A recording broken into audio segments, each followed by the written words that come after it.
Por la señal de la Santa Cruz de nuestros enemigos, líbranos, Señor Dios nuestro, en el nombre del Padre, y del Hijo, y del Espíritu Santo. Amén. Señor mío y Dios mío, creo firmemente que estás aquí, que me ves, que me oyes. Te adoro con profunda reverencia. Te pido perdón de mis pecados y gracia para hacer con fruto este rato de oración. Madre mía Inmaculada, San José, mi Padre y Señor, Ángel de mi guarda, intercedan por mí. La antífona que precede al Evangelio que se proclama en este sábado de la segunda semana de Adviento recoge unas palabras de San Lucas. Preparad el camino del Señor, allanad sus senderos, todos verán la salvación de Dios. Estas palabras se refieren a lo que dijo el profeta Isaías y que fueron encarnadas por San Juan Bautista. Bien sabemos que el Adviento se divide como en 3 grandes tramos y estamos en el del medio, donde la figura que domina es la del Bautista. Juan, que se había retirado al desierto, a orillas del río, y bautizaba. Bautizaba invitando a la conversión y preparando el camino de Cristo.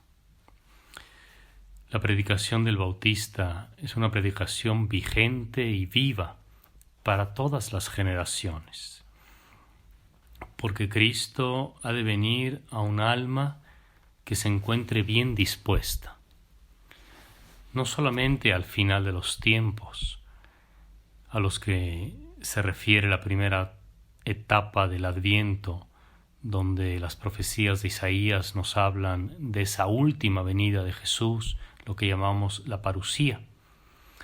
Y no solamente tampoco a la última etapa del Adviento, que es la que se refiere a los acontecimientos que sucedieron en Nazaret y en Belén.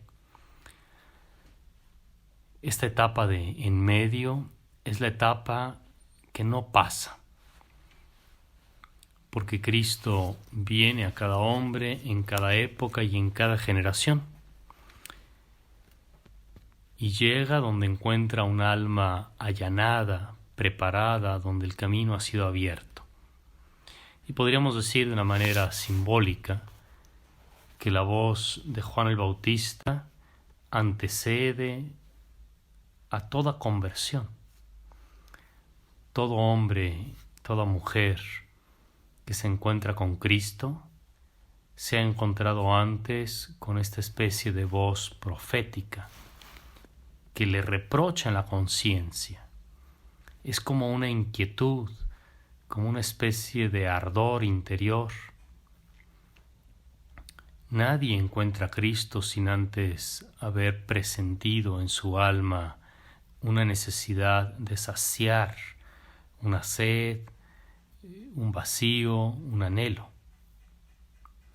Pues bien, esto que sucede en el alma de los hombres y de las mujeres que se convierten definitivamente a Cristo,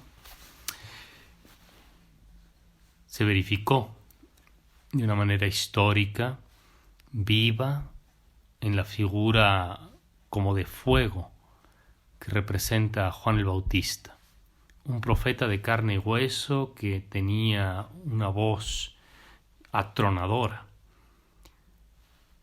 Y con razón la Escritura lo compara con el profeta Elías.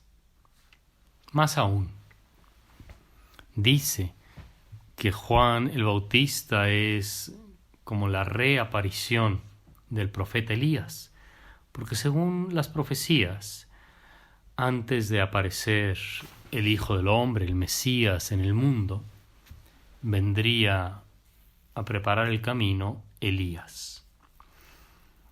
Los apóstoles lo sabían bien y estaban inquietos porque sabían que la aparición y la desaparición de Elías, según se narra en el Antiguo Testamento, tenía una función profética.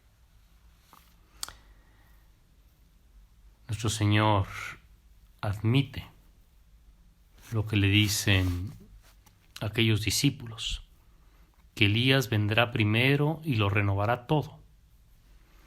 Pero enseguida agrega esto: Elías ha venido ya, en la persona de Juan el Bautista. No es desde luego la doctrina de la reencarnación, y nuestro Señor Jesucristo no está pensando en que Juan el Bautista es una reencarnación del profeta Elías.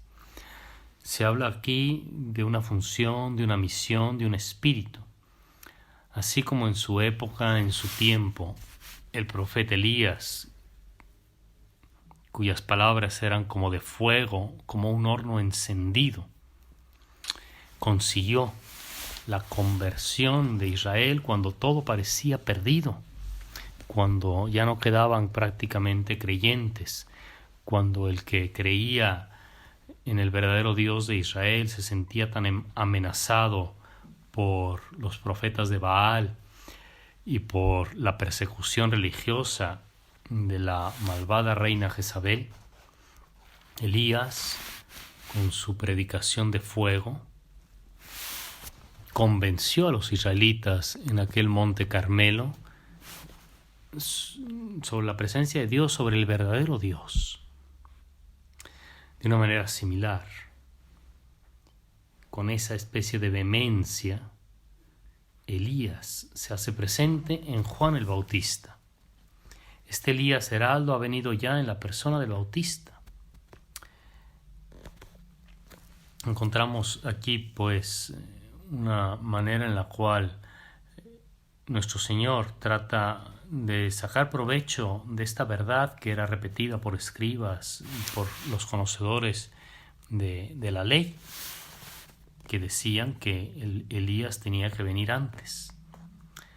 No se trata, pues, de defender como que el retorno físico de Elías, sino de mostrar que para que venga el Mesías había sido profetizado que vendría alguien con su mismo espíritu. El espíritu con el que Elías predicó es el mismo espíritu con el que Bautista predica. Nosotros quizá, por ser una generación diferente a la de los discípulos y apóstoles, no estamos tan acostumbrados a darle valor a las profecías, a encontrar en las palabras del Antiguo Testamento anuncios de cosas verídicas. Tal vez un poco porque estamos curados de esas profecías vacías sobre el fin del mundo, sobre las calamidades y al final que no se cumplen. Y la mayoría de esas profecías son calamitosas, son pesimistas. Pero la profecía sigue siendo algo real. Es enigmática, es difícil de descifrar. Pero nuestro Señor Jesucristo, en este pasaje que se proclama hoy, cuando los discípulos le preguntan ¿por qué dicen los escribas que primero tiene que venir Elías?, no niega la premisa, no dice que esa profecía sea incorrecta. Lo que hace es abrirles los ojos para que entiendan con la luz de la verdad, con la luz mesiánica, la realidad de lo que está pasando allí. La profecía no se refiere a una reencarnación, sino a una presencia como renovada del mismo espíritu de Elías. Por eso les digo yo que Elías ya ha venido y no lo reconocieron, sino que lo trataron a su antojo. Y entonces entendieron los discípulos que se refería a Juan el Bautista. Porque las profecías son así, las profecías son simbólicas, son reales pero son simbólicas. De ahí la dificultad de entenderlas, pero no hay que negarlas. Y a nosotros, que vivimos tantos siglos después, al escuchar estas palabras que se refieren a Juan el Bautista, se nos remueve la conciencia de saber que todavía hoy en nuestro mundo Dios sigue hablando y hay una serie de símbolos, de signos con los cuales se agita nuestra conciencia o el mundo debería agitarse y darse cuenta de que Dios sigue hablando, sigue como gritando invitando a la conversión. Hay que preparar el camino del Señor. Uno de los padres de la Iglesia decía que no es posible ver a Dios si antes no has limpiado tu alma. De la misma manera que si tienes tus ojos sucios no puedes ver correctamente, así tampoco puedes pretender ver las cosas divinas si no has antes purificado tu corazón y tu conciencia. Pues esto sigue siendo verdad. Y la voz profética que en su momento Juan el Bautista hizo presente por una misión concreta que Dios le dio, ahora se repite en la voz de la Iglesia, que año tras año nos invita a la conversión. Y hay que decírselo a la gente que conocemos, nosotros mismos. No hay que tener miedo de invitar a las personas a purificar su corazón, comenzar a llevar una vida recta, honesta, deshacerse de las mentiras, de los engaños, de las falsedades, de la doble vida, porque en donde no hay coherencia interior, Dios no habita. Es imposible ver a Dios donde hay engaño. Preparad el camino del Señor, dice la Escritura, y cada día, cada jornada, cada semana, cada año, preparamos ese camino, emprendiendo un camino de purificación para que podamos verdaderamente ver las cosas como las ve Dios. Te doy gracias, Dios mío, por los buenos propósitos, afectos e inspiraciones que me has comunicado en este rato de oración. Madre mía Inmaculada, San José mi Padre y Señor, Ángel de mi guarda, intercedan por mí.